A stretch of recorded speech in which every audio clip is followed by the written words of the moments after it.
I was in a LinkedIn Live last week talking about the critical role of culture building, whose job it is.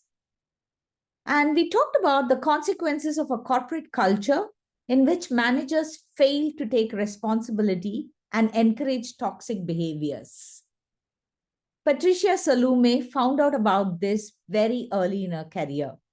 She's the co founder of a digital payment startup, VLoop, which is an online payment approval system that enables kids and teens to shop online safely and independently. She talks about the time when she worked with an organization in London that had real cultural problems during her time there.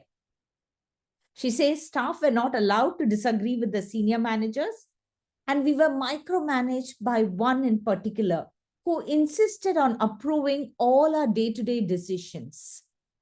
They were quite aggressive also towards the staff who deviated. She says her line manager was not very keen on doing the difficult tasks. For example, we had an employee who had serious health issues and who had been working part-time for a long time, and HR wanted to reduce her salary. The situation dragged on for months with no resolution, but my manager waited until I got promoted and then gave me the task of breaking the bad news to her. It did not go down well. Almost everyone was very demotivated by the culture of the organization. There were a lot of absences because of work-related mental issues, and the office atmosphere was full of negative talk. She says, what would have been a great growth opportunity for me turned into a nightmare. It affected my performance.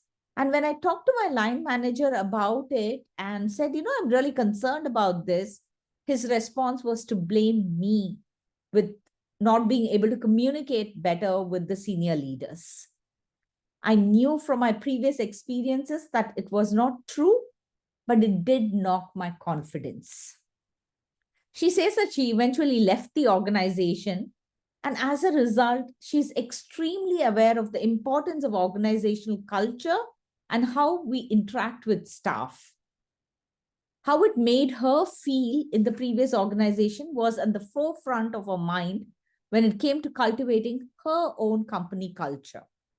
She says, in my business, we actively seek out team members' opinions and encourage them to challenge our decisions. We don't want just people who sit back and follow instructions. We also don't want to allow fear of failure to be part of how we work. If we are going to succeed, we're likely to have some failures along the way. But how we feel at work really matters.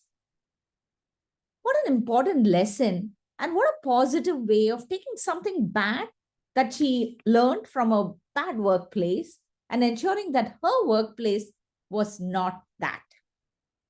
What are some of the thoughts that are coming to your mind when you hear this? Do share in the comments.